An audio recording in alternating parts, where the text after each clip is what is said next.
Hello, and welcome to today's webinar from Emergency Services Times. I'm Catherine Levin, and I'm the editor of Emergency Services Times.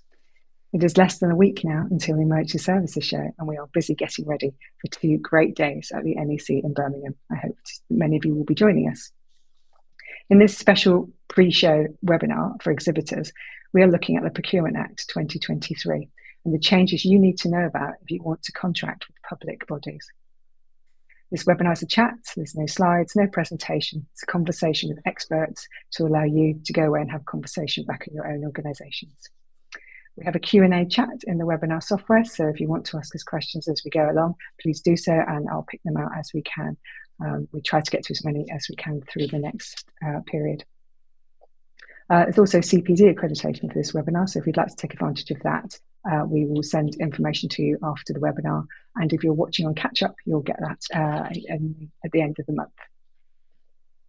Our plan today is to run for 50 minutes in total. So let's get started. You start to see my panelists appear on the screen.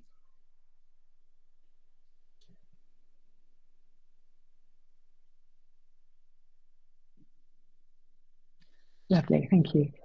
So today you'll notice that we have 3 speakers with me instead of the 2 that were advertised. I'm delighted that Richard Hassett from the Cabinet Office is also joining us for this webinar.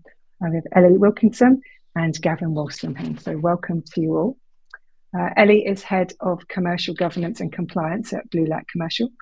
Gavin is Head of Procurement at Kent Fire and Rescue Service. And Richard is a Senior Policy Advisor working in the Cabinet Office. Welcome to you all. Thank you for joining us. Good afternoon. So today is very timely for this webinar because there has been a big announcement this morning in Parliament, a statement from Parliamentary Undersecretary in the Cabinet Office, Georgia Gould, MP. So Richard, would you like to tell us what this change is and why it's important to us when we talk about the Procurement Act?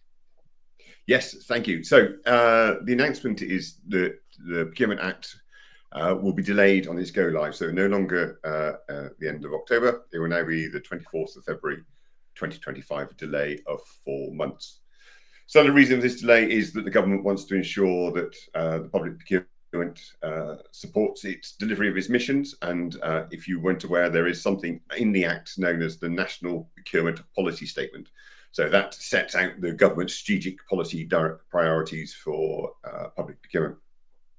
And it's a great piece of legislation. It means that a government can come in, they can rewrite the National Procurement Policy Statement, in 4 or 5 months, and it then become part of effectively law in the UK. So obviously this government, we've elected a new government. They've obviously looked at it and decided that they don't. They want to change what's in there compared with what was laid before by the previous government. And that just takes some time. So they're going to have to consult. They're going to have to go out and write to people and consult with people and just make sure that everything is done properly. So that's going to take a few months. So hence the delay. Okay, lovely, thank you. So Gavin and Ellie, I was going to ask you whether the extra 4 months is going to make a big difference. So were you expecting a delay? And do you think our suppliers and people watching this should be concerned about an extra 4 months, or is it actually a good thing? Gavin, I'll come to you first. Okay, so from a personal point of view, was I surprised? No. I think it was an ambitious target to get things in place by the end of October from when they released the first tranche of training back in April. In terms of should suppliers or people be worried, no, I think it's an opportunity. Again, from a personal view, I've got to rewrite all my procurement standing orders, policies, social value policies, etc., etc. This just gives me more time to do it and do it correctly rather than rush it. And I think it should be an opportunity to get our ducks in a row and be ready for a proper implementation in February. Okay, so Ellie, 4 months, what are you going to be doing? I would hugely agree with Gavin on that one. Preparing, mostly preparing for ourselves, and as well, we are doing some preparation and implementation activities for our members in the forces and the fire services.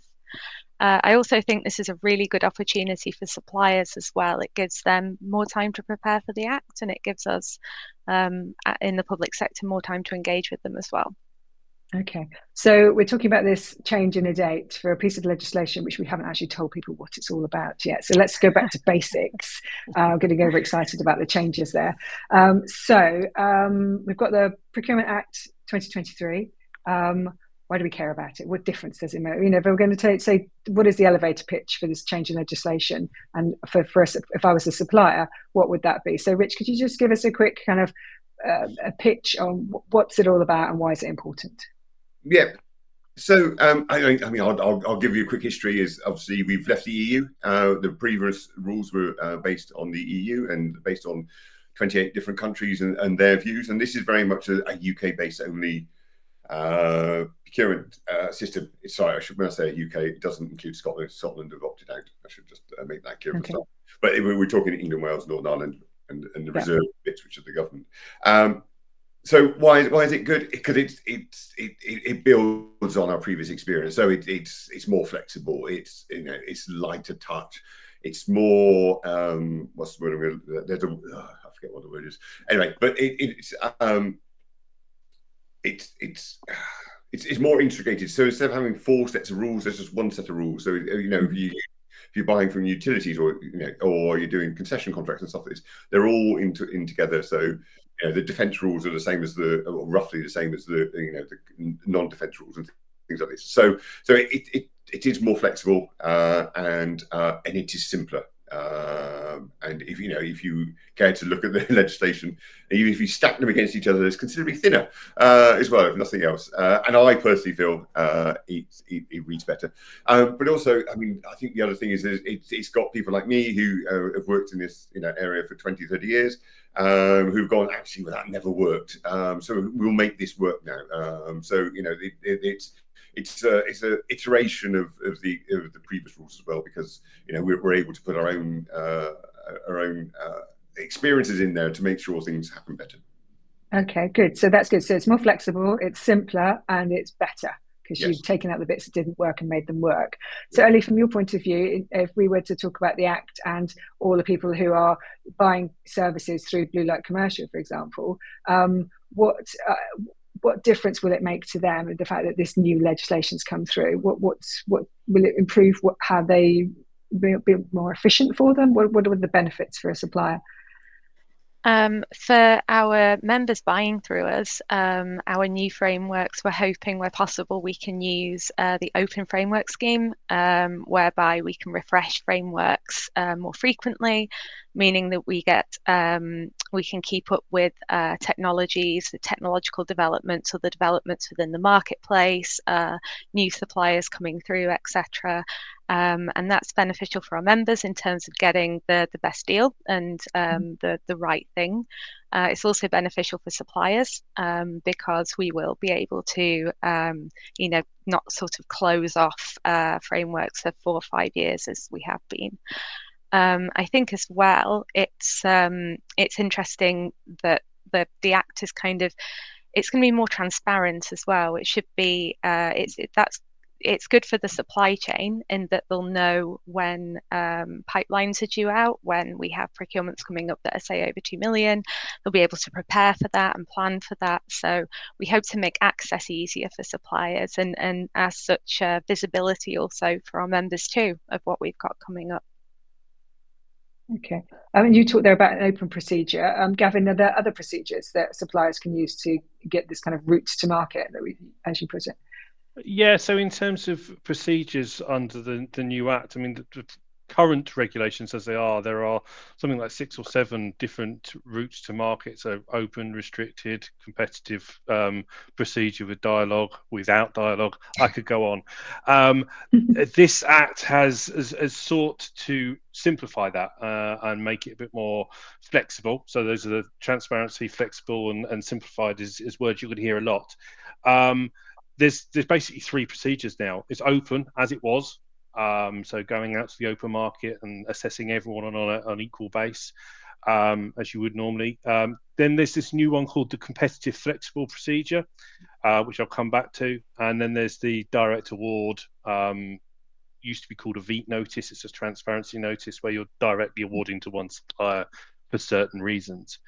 The competitive flexible procedure seeks to basically bring together lots of those competitive procedure with dialogue and negotiation into one, and it's flexible. It's truly there for public sector organisations to design their own procurement procedure. So going out a lot more market engagement, soft launches, speaking with suppliers to make sure the specification's right, soft launches for them to see the documents before they go out to formal tender, to make sure that, you know, SMEs can see them, have access to sight of what's coming up in the market. So it's really, it's more of a partnership. It's working with the market as a partnership to ensure that innovation's taken care of, social value, etc., etc.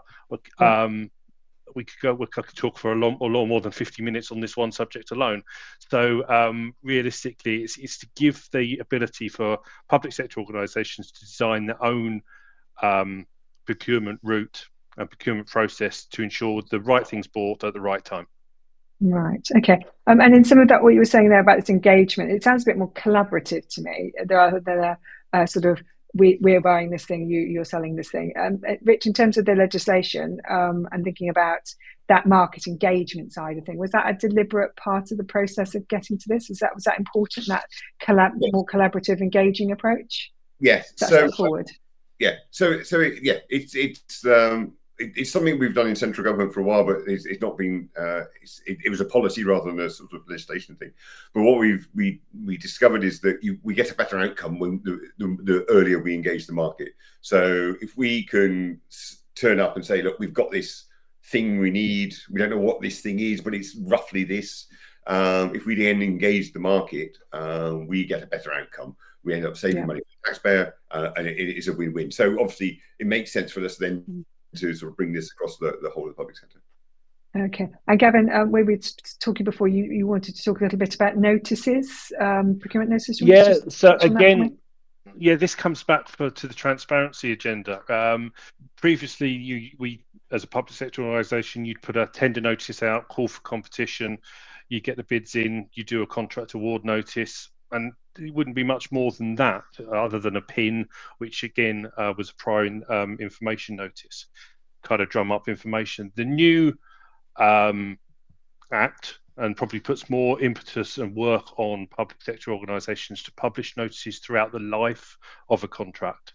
So that's your market engagement notice to get people involved, a planned procurement notice, even down to KPIs on certain value of contracts over 5 million. You have to publish KPIs and actually publish the contract that you put in place with the awarded supplier, which is redacted. It's quite complex because I think there's about 13 notices that you have to do throughout the life of a contract. So where do those notices live, Gavin? Where are they, like in a simple portal that anybody would look at? Are they all in... The notices will be all done through your portals or through the central digital database. There are resources out there, and I will point to one, or hopefully they can put the link on here in the chat shortly, which is a flow chart which is done by a legal firm called Trowers, and they've done a flow chart with yes or no answers. Are you buying this? Is the public sector buying this? Are they not buying? Which route they go on? What notices they need to publish at certain times? Which ones are compulsory? Which ones are voluntary? Okay. So there is a link. I would promote this because it's quite an easy read, and it's quite a complex subject. The workload on public sector organisations in publishing these notices has dramatically increased, but that's to improve transparency on the life of a contract and how it's performing. Okay, no, that does sound like a good step forward. So we'll provide the link if we don't manage to do it on the webinar now. We'll add it in, so on catch up it'll be available. So that's good. Thank you for that. I just wanted to ask Ellie on the engagement side of things. There's a question we have at the moment around. It says, is there no commitment from buyers to provide feedback on bids through this new process? That sounds to me like a perfect part of engagement and notices, but I'm not sure. So Ellie, what's the thinking there in terms of providing feedback to suppliers when they presumably they don't get the work? Absolutely, there'll still be feedback. In fact, it should be improved upon from where we are now and what we offer under the public contract regulations.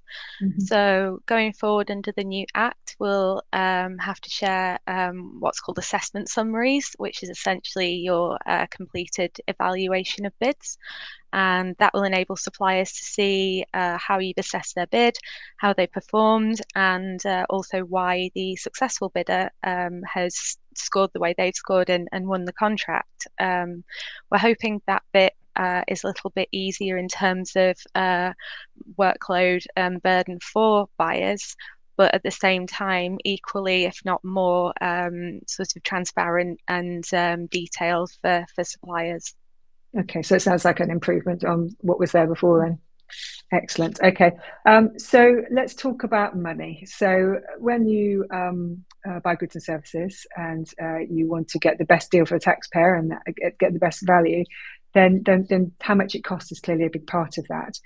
I've seen two acronyms moving from MEAT to MAT, which makes me smile, but obviously maybe within your world those are acronyms very well known, so from the most economically advantageous to the most advantageous tenders. So could we just start with a little bit on why the move and what's this? Is it just a change in terminology? Is it a fundamental shift? Richard, could you just take us through the basics of that terminology shift and what it means in terms of improving efficiency and getting better outcomes? So in effect, it's a rightly or wrongly, the criticism of the present regime is that it always goes to the lowest price, right? So that it's if you talk to any suppliers across any sector across the government, they go, well, it doesn't really matter, does it, if I've got the best product, because it's not the cheapest, and therefore you'll never use me. And so this is a way of indicating that we want to move forward, and I think it's not just window dressing if the opportunity is seized upon, but it could just be it could just be a change unless there's some behavioural change as part of this process. Because obviously, as your suppliers will know, they go into a bid, 50% of the marks are for the price, and then you've got 20 other questions which cover the rest of it, and then so effectively it makes no difference how well you answer the other questions if your price is not different. So hopefully we will see in the near future, when we go live, that that will change, and we will see less emphasis on the price element as part of that. I suspect it's going to take longer than just on day one. It will take a while for these behaviours to come through, and we in the Cabinet Office and the Centre will be working with other people to do this, and Ellie and other people to sort of encourage people to start thinking of it. But eventually, in probably 3-4 years' time, we should hopefully see a difference there. Okay, and in terms of moving away from a place where we simply see a race to the bottom, I think it's a phrase that I see in various contexts. Gavin, do you think that'll help us? Will we moving away from that? It certainly gives contracting authorities the tools to do that. Certainly, I've in my career, I've seen the race to the bottom, and certainly in public sector, it's always the accusation that you going for the cheapest. But I use the analogy: you buy cheap, you buy twice.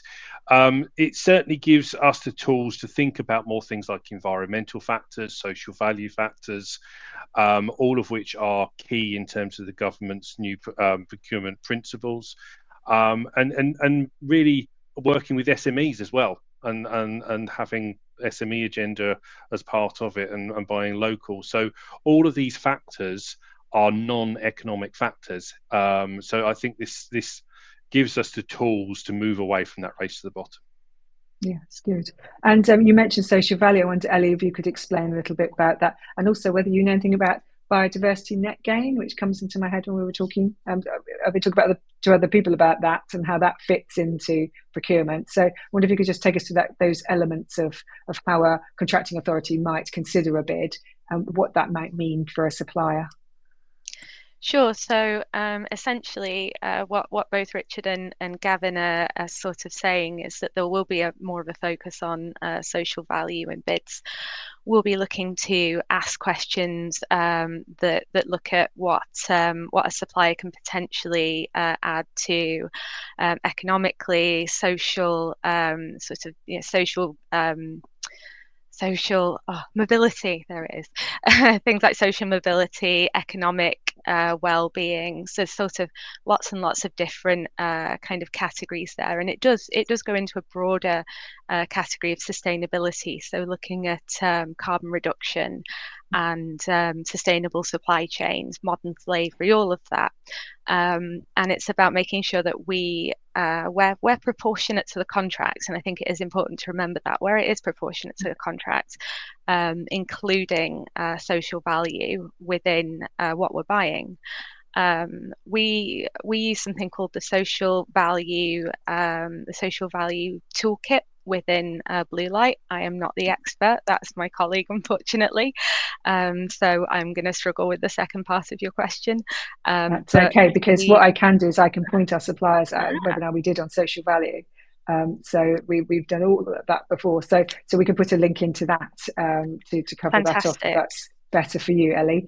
That is my colleague who is the expert. Well, there we go. Even better. So before we move on to the next topic, I just want to look at our questions so that we bring in things. So let's have a look at this first. So someone's been upvoted, a couple of people have upvoted it. So please could you clarify when the newly developed Find a Tender portal goes live and what suppliers will need to do to ensure they're registered with all the correct details. So who's best to answer that? Who knows about the Find a Tender portal? Can I can answer it. Go on, then. So I should say it would have gone live at the end of October, but obviously we're just trying to sort out what happens now with the new announcement. But it will go live probably in February sometime for suppliers. We're rolling it out amongst the contracting authorities to do some user testing, stuff like this. And that will obviously the new tender service will go live on the 24th of February. 2025. In terms of what it means for suppliers, there is going to be a supplier portal where you have to input your data beforehand. I can't tell you when roughly when that will be, but we'll do some announcements about that in due course. But yeah, it will go live when the new system goes live. But there will be okay. So all right. So this goes hand in hand with the commencement of the regulations. You mentioned just that. Were you talking about the central digital platform? Is that yes? That's the portal. The central digital platform is effectively what the Find a Tender service will become. Oh, I see. Right. Okay. I hadn't tweaked that. So, right. So they're right. Yeah, and not everything gets turned off on day one. So because you'll be on frameworks and DPSs, they can carry on being used going forward. So any existing noticing that is required on Find a Tender, say for a call off from a framework, that will still exist. Functionality will still exist, and you'll be able to use that. And I think I can't quite remember if it's separate or what it gets moved into, but effectively that will still be there as well. Right. And will people be required to register in order to get business in the public sector on this platform? Is that the idea, that you have to start? That's your starting point for engaging with the public sector, is to be on there.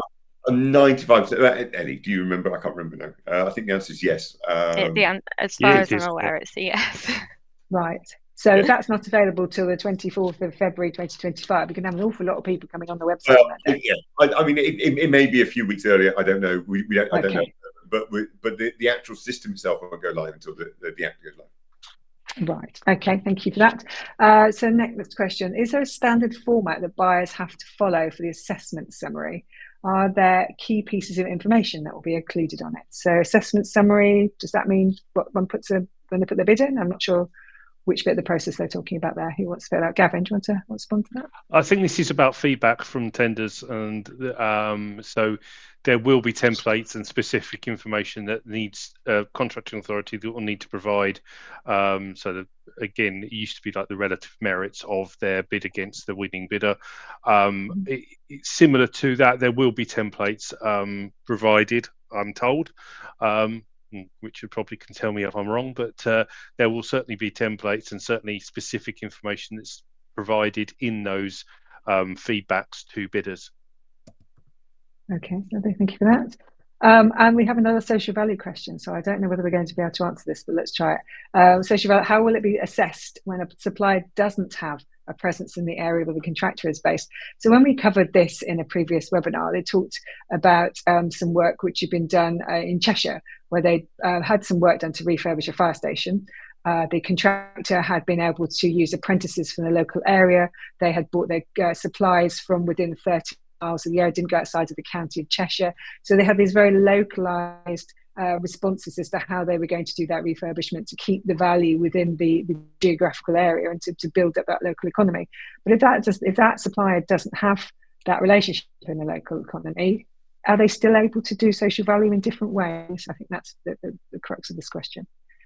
Who wants to pick that up from social value? I can answer from my point of view. There's lots of different forms of social value in terms of, employing an organisation can employ an apprentice.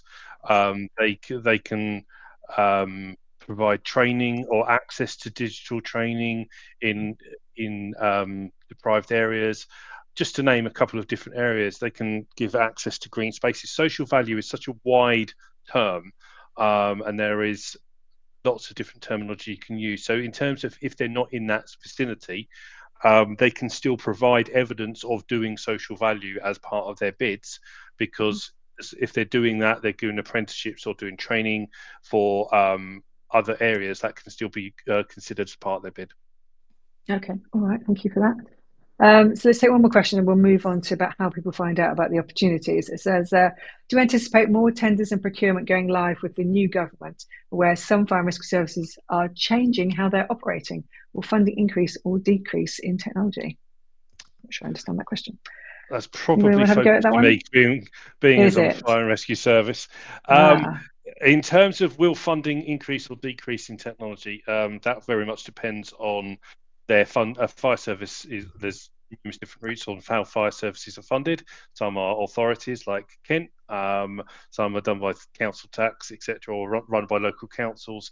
So it really does depend on that route. Will the way we procure things, from my knowledge of the fire and rescue service and fire rescue services neighbouring to me, we collaborate a lot. We use a lot of frameworks. We probably use more frameworks than going out to open tender. So will the way we procure change? It may do, because we might have the route to use competitive flexible procedure to because we buy a lot of niche stuff. We might be able to then work with the market and engage with them in terms of that flexible procedure. So yes and no is the answer to that question.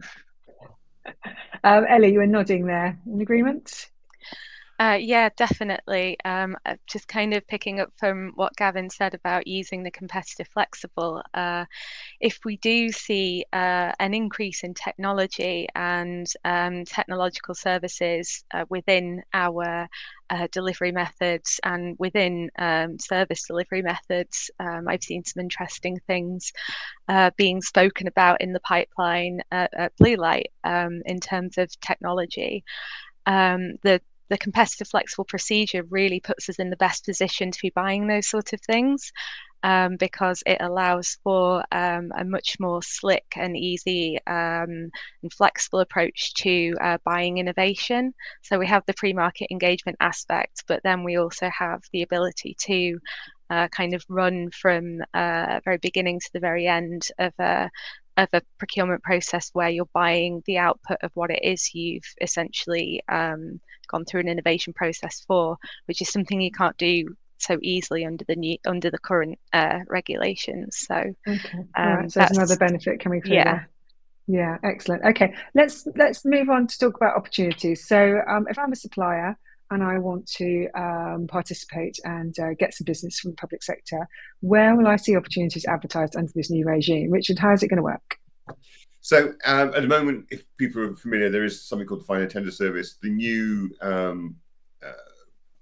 digital platform portal, whatever we're calling it, that will be effectively the same thing. I mean, obviously, as Gavin said at the beginning, there will be plenty of places where people can publish their adverts, but there has to be one central repository, because that's part of our international agreements. So we all have that one central repository, so you can use that and find out the adverts.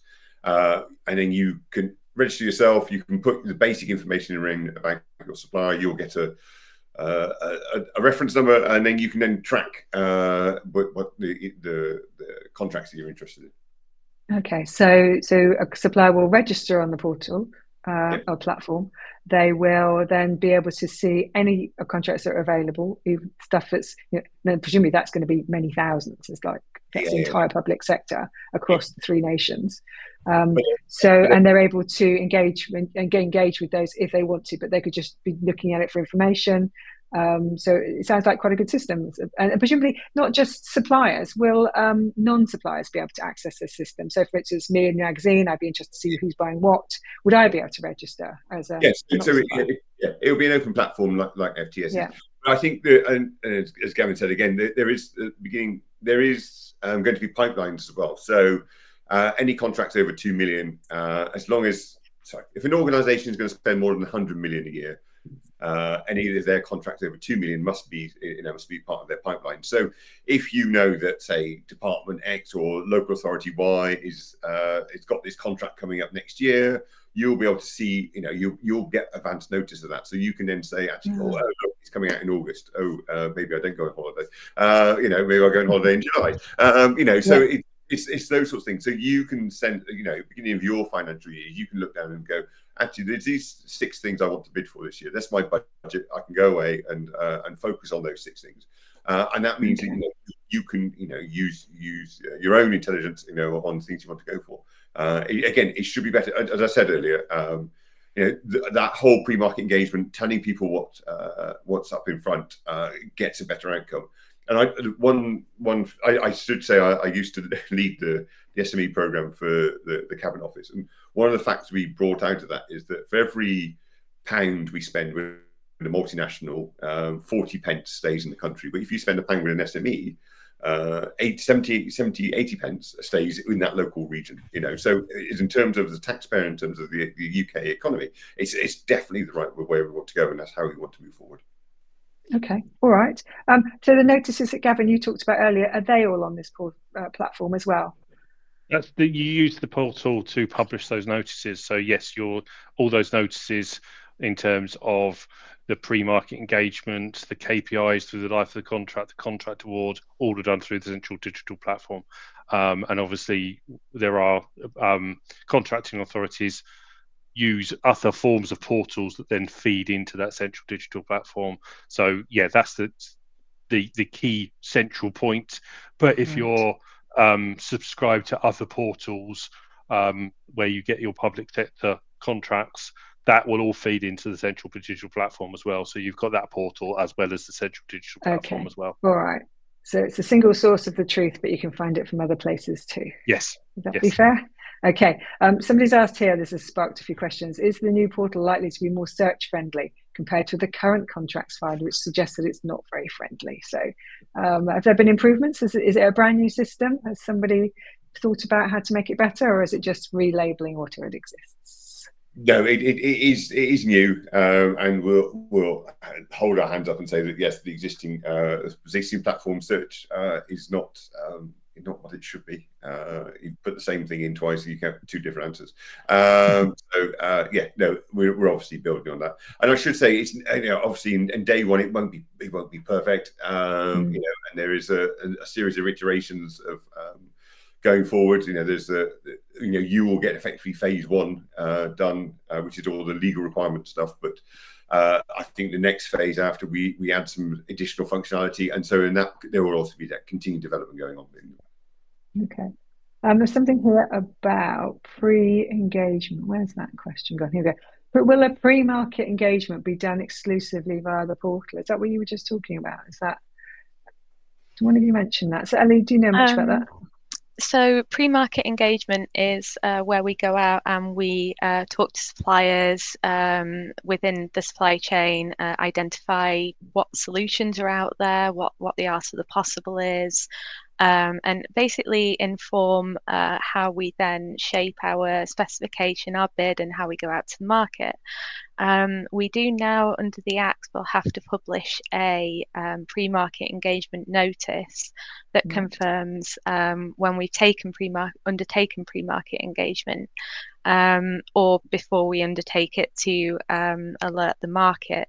So a lot of pre-market engagement opportunities are advertised currently using a prior information notice, but it should be a bit clearer through a pre-market engagement notice.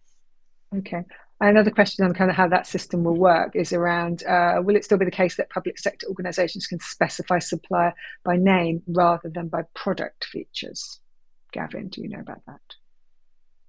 Probably not best place to answer that, but from my understanding is you can't solutionize. We should avoid solutionizing or putting brand names within any notices that we put out there to make it an open and free market to involve innovation and provide other alternatives. So from my team's point of view, I would certainly avoid naming specifics in a tender unless I was going down a direct award route. Right. Okay. Transparency notices. We're sticking with our notice themes. Will transparency notices be required for direct awards under frameworks? Who wants that one? So I'll take that on and I'll say yes, definitely.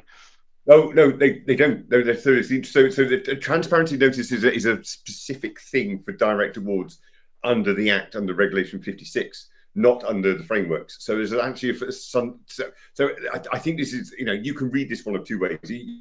Transparency notice, yes, you have to do a notice when you award a contract through a framework, including if you do one without competition. But there's a subtle change in language in the Act, whereas direct award means a completely different thing. It doesn't mean awarding it off a framework without a contract. So there is a transparency notice for direct awards, but that's nothing to do with frameworks. If you do a award without competition through a framework, yes, you have to do a contract details notice, and on there the contracting authority will have to indicate whether it is award with the competition or award without competition. Okay. Just Gavin, you were talking about not solutionizing, which I thought was an interesting use of the word. The question here is around in terms of the geography of a supplier. So not what the name of the supplier is, but where they're from. So it's asking whether this new system will it support or prioritize UK-based businesses selling to the UK government. Does it care where the business is? I suppose is the fundamental question. I'll ask you to do that, Gavin, because you talked about. Yeah. Okay. So in terms of the geography, or if a contractor can provide the good or service that's being procured, and they'll know from where that's being where the product's going to be delivered or where the service is going to be delivered from the tender notice, where they are based. From my point of view, is irrelevant. If they can provide the good or service at the right price, at the right value for money, at the right time, and they know where they're delivering that product or service, the geography of the organisation I'm sourcing that from is, as long as they're within the World Trade Organization, the areas that we're allowed to procure from, then we shouldn't discriminate from them at all. Okay, all right. And one last question before we move on, because I want to talk about when it goes wrong next. But I just want to wrap up with one question on the notifications issue. When will people know that the portal is available for people to register? What is the communications campaign that will tell people this? Richard, do you know what the Cabinet Office's plan is for that? So there was going to be a massive communication plan to suppliers. Okay, it good. was meant to kick off this week. Obviously, it got delayed for various reasons. Yeah. And I don't actually know the timeframes, but I will happily share the timeframes with you, Catherine, when I find out, and then you can share with. Yeah, so we'll be part of your comms campaign to tell everybody, because I imagine that's quite a key thing to be doing. There are loads of questions on the system there and this platform and how it will work and how suppliers can find out about it, register on it, use it to find opportunities, and then go through the process of potentially applying for work and hopefully being successful. Sometimes people aren't successful. And so what I want to ask you now is around if things go wrong, not saying things go wrong, but when people are not happy with the outcome and they challenge the process, is there anything different under these new procedures that makes that better in terms of understanding why someone doesn't and how procedures work? Ellie, do you have any kind of advice for people as to what that will be like, so that the challenge process under these new regulations, is it different than before? The actual process is, as I understand it, and Richard is very welcome to jump in and correct me if I'm wrong. It's very, very much the same as it is now, in terms of when a supplier can challenge a bid, in terms of timeframes. So there's a 30-day sort of from when they should have known period. There's standstill periods in place that are designed to help stop contracts being the award of contracts having to be shelved, so there's not as high a risk of contracts being entered into and then having to be set aside. All of that still exists. I think the language is a bit clearer.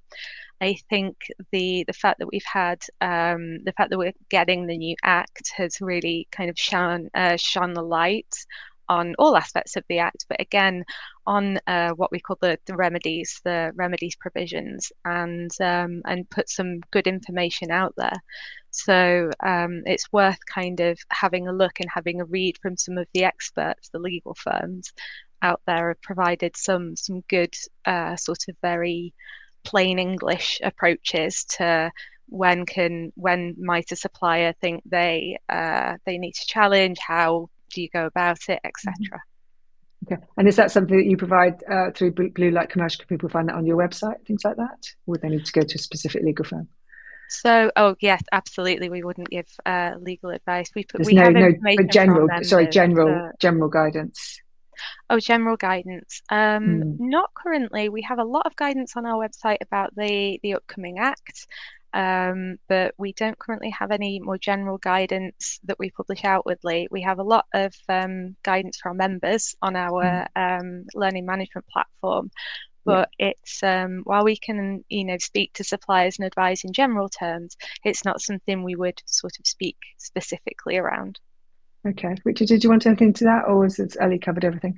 I mean, Ellie's right as always. I think that there is one additional aspect, which is the procurement review unit, which will sit there, and it was, it develops on the mystery shopper scheme, which I'm not sure everybody knew about, but it's effectively where suppliers could complain about poor practices. So that gets a bit more of a legislative oomph, so they can actually do more things.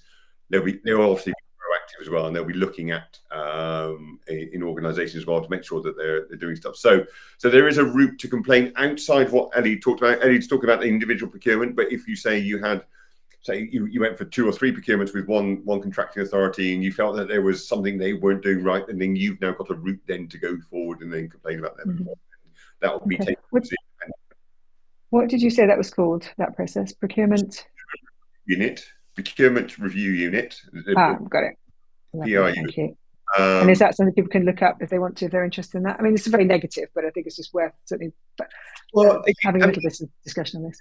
Yeah, no, I mean, it's not negative at all. It's about the continuous improvement. People don't know if they're doing something wrong if they know, somebody tells them. So and we can't manage everything. So if your experience is that something is not quite right, say just bit something simple like they never do any pre-market engagement, and you always find yourself scrabbling to try and bid for something from somebody setting out, and they're all quite large and it's never on their pipeline. So I'm picking silly little things, but I mean those sorts of things. You could say turn around and say, actually, well, this is not really fair, is it? It's I could have done this, but you weren't. You were obviously telling X, but you weren't being public with it. So and it's just about improving transparency. So you should see where it goes. Okay, yes, transparency is definitely the word of the day when it comes to this. I think it seems to come up in everything I read about it, improving transparency. We are coming to the end now. There's this one question on here which strikes me. It's interesting. So we talk about G-Cloud. So these big frameworks that already exist. How do they suggest business as usual? Are they subsumed under this new process we've been talking about, or can you just give us we use G-Cloud as an example. So people are using G-Cloud to buy technology services. From the 24th of February, will they still use G-Cloud, or will they have to come to this system? So help us understand that. Anything that's been awarded now and it's still running. So G-Cloud is a good example. That carries on. You can carry on using it. Okay. So if you're a supplier on it, you can carry on getting business of it. If you have contracting authority, carry on use it until that expires. And then it'll be up to Crown Commercial Service to decide what it wants to do with how it replaces it. So, will it replace it exactly the same way, or will it try to do something different? Because the Act does give them more opportunities to do things differently, so they could choose to do it differently. And it's the same. Blue Light will do exactly the same. I assume you've got your own procurement, and you'll then decide. You'll make that decision whether you want to carry on doing it in the same way or you want to do it differently. So, in Crown Commercial Services, there's something called the Government Procurement Card. It's on its 5th iteration. It's not broken. It's not going to change. It will go out exactly the same way. But we may want to do something completely different with G-Cloud. If we want to do something, I'm not going to pick on G-Cloud because G-Cloud, everybody loves G-Cloud. So I'll pick on. But we may want to do tires differently, and buy that completely differently. But we won't know till we get there. But what we will do is we'll have the pre-market engagement up in front, and we'll tell you all in advance and that sort of stuff, so you'll know what's coming. Okay, all right. So very much registering on this platform is about new business, new opportunities that don't exist in other frameworks. Would that be fair? Yeah. Okay. So in terms of finding out more, Gavin, what will you be saying to the suppliers that you engage with in terms of Kent Fire and Rescue Service about where they should be finding out information? Where should we point them towards, people watching us today? I think the first thing to do is, and they're widely available, and I'm sure we can send links out, but things called the knowledge drops. There are some YouTube videos, very short, sharp, I think they're 15 minutes each, called knowledge drops, and they put in very basic layman's terms what a supplier does. There are a set for contracting authorities, there's a set for suppliers, they're different, they speak to different subjects. They're widely available. Speak to those people you are in contract with. So your public sector, your contracting authority that you have contracts with now, speak to them. Their procurement teams or your contract managers you talk with, they should be all over this and on top of it and be able to advise you what you need to do. Just go out and do some research, and it's widely available out there in terms of the knowledge drops, and obviously build upon the relationships that you have already. Excellent, that's some good advice. And I think, Ellie, we spoke just now about you've got plenty of guidance on your website as well. It's available to anybody, even if they're not someone who works with you at the moment. Yeah, absolutely. It's on the suppliers page of our website. We have a whole section there.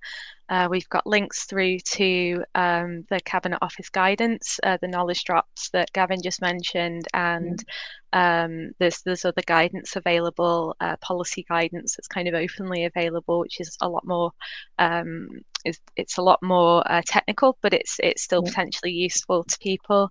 And there are also guides that the Cabinet Office has published about its ambitions in terms of transparency and social value and SMEs, and that's quite a good read to understand the intentions behind what they're doing, behind the changes.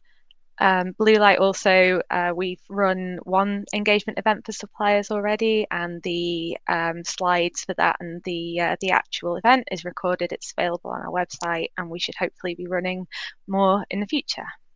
Right. Yes. So I can commend the webinar that you did. I think that's what you were talking about with Go for Growth. That one. Yes. Is that what you were talking about? Having watched that to prepare for this, it was excellent. So if people want real detail, it's way beyond what we've been able to get into today. I would definitely recommend watching that. And you can access that from Blue Light Commercial, as Ellie says. So it just leaves me to ask the final question, the one word or a few word answers that I've asked my panelists to come up with, which is, what piece of advice would you give our viewers if they were going to go away now and do something about getting ready for February 25 as it is now? What would you suggest, Richard? What's the one piece of advice you'd give to? What should they do now? Oh, Gavin's stolen mine, so but I would say the knowledge. It's going to be a quick end. Yeah, the knowledge drops are the best place to start. They are really good. Okay. Even though I worked on the Act. Interesting name, knowledge drop. Yes. Yeah. I learned stuff, and I worked on the Act, so it's good. Brilliant. Okay, so go to the knowledge drops. Gavin, anything you want to add to that? Are we all going to have the same answer? I would say get involved. Reach out to your contracting authorities. Build upon their knowledge. They're there to help you at the end of the day. Plan and train. with the knowledge drops. The information is there. Take this as an opportunity, this delay that we now have, as an opportunity to build upon the relationships you've got and the knowledge that is readily available out there. Great. Ellie, are you going to more of the same, or do you have anything more you'd like to add to that? I would just add to that and just say, don't lose momentum. We've been given a few extra months. That's going to really help us prepare. It's going to help Blue Light certainly to do so, to an even more beneficial effect for our members and our suppliers. So yeah, use the extra time and don't lose momentum. Excellent. Good advice from you all. Thank you very much. And luckily, with this conversation will happen again at the Emergency Services Show. So anybody watching this, if you would like to see more of this, unfortunately it won't be me. I won't be doing the chairing of the panel, but Gavin and Ellie are both going to be at the Emergency Services Show next week on the 18th of September, day one, at 11 o'clock on the firefighter PPE stage, where they will be joined by Brett, who works with Gavin at Kent Fire and Rescue Service, and they'll be talking about the Procurement Act and very much the things that we were talking here. So if you have colleagues who haven't been able to make it and they'd like to, they're coming to the show, definitely recommend to come and listen to Gavin and Ellie having a similar conversation, but I'm sure with lots more depth as well with Brett involved. So do come along to the show and register. There's a link at the bottom you can see there if you'd like to come along. So that just leaves me to thank my guests very much this afternoon for coming and talking about the Procurement Act. Very timely. And whilst they come off the stage and leave me to it, which is the plan, I will wrap up and finish the webinar for us. So let's just put me back on stage. If you can do that for me in the background.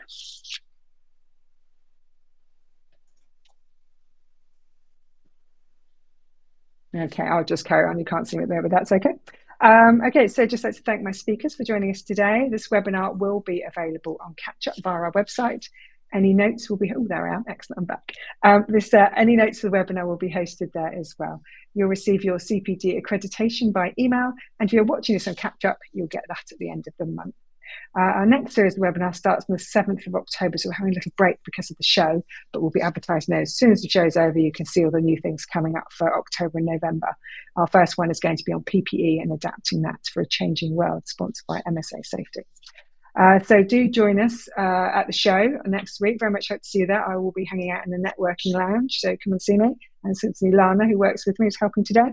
And come to our website, emergencyservicestimes.com, and sign up for our daily and weekly digests if you would like to find out more what's going on in the sector. So just leaves me to say thank you very much for watching.